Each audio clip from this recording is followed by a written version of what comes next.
ecological devastation and the war economy.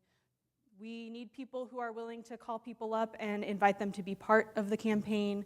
We need people who operate in different spheres in our community, who know people who are impacted, so that we can help raise up the voices of those who are directly impacted by these 5 evils in our nation.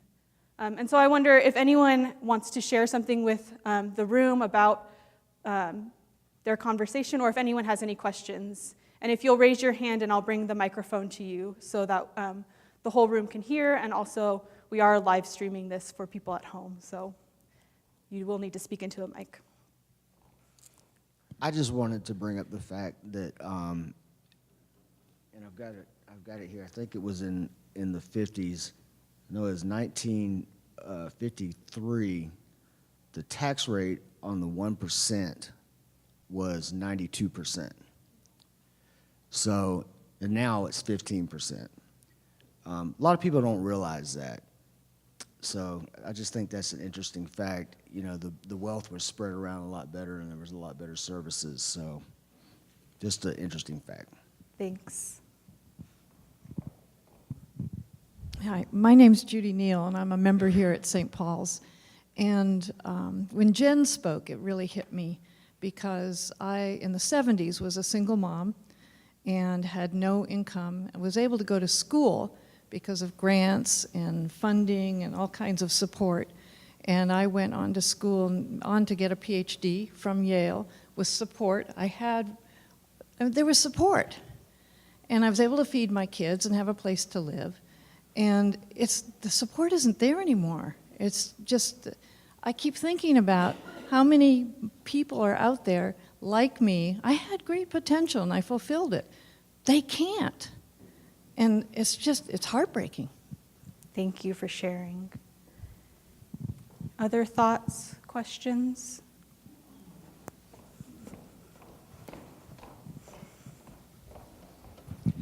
Could you talk a little bit about the action, the direct action, because awareness is so important, and there are so many people that don't really understand the gravity of the situation that we're in. But awareness will not get us there. Awareness will get people that care, but the systems that we're encountering have been put in place to intentionally survive awareness. We have to figure out ways to act and act in a way that's effective. And so I'm really interested in learning about some of the strategies and some of the techniques that will be used in these days of action. Right. Dr. Martin Luther King said that direct action was necessary.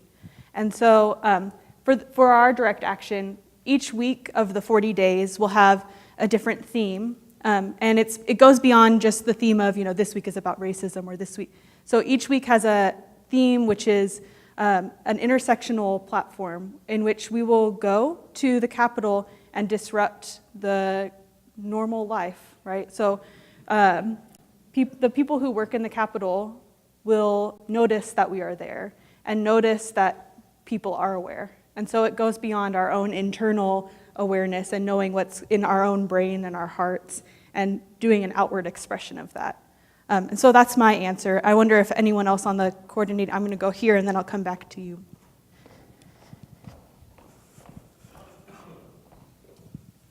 Another thing we're going to be doing, I trained in Birmingham, Alabama with Dr. Barber, and not only will we be marching into the Capitol those 6 weeks, but what I saw in Birmingham was the most incredible organization, because all the media, all the national media was there with us in that training. CBS, NBC, CNN, everybody. I've never seen so much press in my life. The same thing is going to happen on these 6 Mondays. So when we're in Little Rock and we're in all these 40 states, it's going to be coordinated nationwide so that it's going to be happening at 1 o'clock in Washington, D.C. It's going to be happening at noon in Little Rock. It's going to be happening at 11 o'clock in Colorado. Nationwide, and the entire media, this organization has an incredible power, and Reverend Barber is a genius. So it's not only marching into the Capitol in a peaceful resistance, and we're all going to be trained on how to be peaceful. We expect to be arrested, and they're also going to train us on that, and we also have lawyers ready to bail us out. So this entire thing is highly organized, so it's going to be safe, and I would just urge everybody to participate. In the 1960s, I marched in the original War on Poverty in 1967 and 68, and here we are 50 years later. It's time we do something more than write letters and phone calls to Cotton and Bozeman who ignore us. So this is a national press movement as well, and I think it can be effective.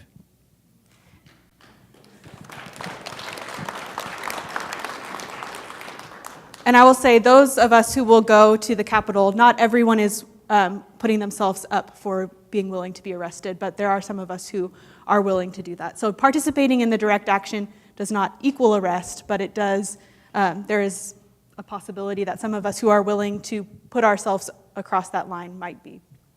And I just wanted to say that, stress the importance of going on the 14th to the, to the, please say that for me. The Nonviolent Moral Fusion Direct Action Training. Statewide training, which is going to answer all your questions. So, and Dr. Barber is a genius, and I believe he's like the next Martin Luther King. So, this is going to be an awesome thing. Yeah, if you've never seen Dr. Barber preach, I would recommend going on the Poor People's Campaign website and watching one of his videos. He's a very charismatic and powerful speaker. They held, I'll walk back to you while I'm speaking. They held a rally in Memphis this past week, and he preached during that. And I watched it while I was working on live stream, and it was powerful. No, in all the years of my life, I've never been involved in a public march, certainly not to the Capitol. I think that those marches, especially to the Capitol, is a very effective way to get your voice heard and to make change happen. My question is, I know that these marches don't just happen. They take a lot of financial support in order to make them happen. You know, the transportation, what if you stay overnight? And for those of us who don't have our own transportation, don't have a lot of money, how would we participate? That's a great question. So we will have people who are driving down and carpooling, and we will potentially have buses that are heading down to the Capitol every Monday, in which people who don't have another way of getting there would be able to ride along and participate. Was that what you were going to say? Transportation will be provided for anyone who wants to go to the Capitol and participate in the Poor People's Campaign actions. And the best way of finding out about that is to pledge and sign up, and then to go on Facebook and follow and like the Arkansas Poor People's Campaign.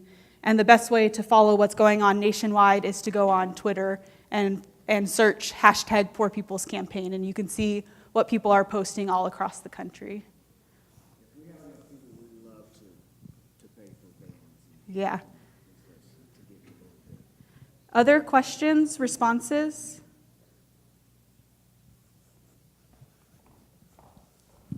Thank you. Most of you know I've worked in hunger relief for a long time, and one of the things that we talked about is that policy matters. We can give out one soup can at a time and not feed nearly as many as one policy change. We almost eliminated hunger in the 70s, and when Reagan cut all of the safety net, we're right back where we started again. So there's a huge potential in the legislative process to make big changes with wages and taxes and safety nets, all of that. So since Cotton and Womack and Bozeman have been mentioned, I will say that it's too late once they've been elected. Yes, I think the letters still help if someone has the political will to make a change and their party is telling them something different. if they have those letters, if they have those emails, then they can say, my constituency says this, and they'll do it. Right now, we don't have anybody with that political will to make those changes. Josh Mahoney is here in the room. He's running against Womack. Please get to know him. Make sure that you ask every one of your candidates before you vote how they feel on these issues. We've got several political candidates in here from county as well. I'm running for the legislature. Ask folks before they get there. Keep writing, keep calling. I do think that it does give some, if they have a little bit of the political will, to make some of those changes, but we've got to vote them out. Other responses? Just quick, I just wanted to say, there's a great leader in the movement, of course, Dr. Barber. He is co-chairing. He's not chairing it himself. He's co-chairing with Liz out of the Theological Seminary in New York. And then it's all of us. And that's what raised up Dr. King. That's what raises up movements, is the people. I mean, this is grassroots. This is all of us getting involved in whatever way we can. I mean, and that's your power. Your power is in your solidarity with everybody together. So they'll be able to see that, I think. And so our goal, each state's goal, is to find 1,000 people who are willing to pledge to join the Poor People's Campaign. And so if that feels like something you are called to do, I invite you, there's pledge cards on the table. You can fill one out and leave it there, and we'll pick it up and enter it into our database. Or you can go on poorpeoplescampaign.org and sign up online. I'm going to wrap up for the day because some of us are looking to go to church at 11 o'clock. But if you have questions, I will stay around up here, and I'm sure that Janet, Mike, or Sarah would be willing. They all serve on the state coordinating committee. And I would invite, if you were moved today and you know other people who would be interested in becoming part of this movement, that you feel charged to go out and invite people to pledge and to join the Poor People's Campaign in your own community. So thank you for being here, and have a wonderful rest of your day.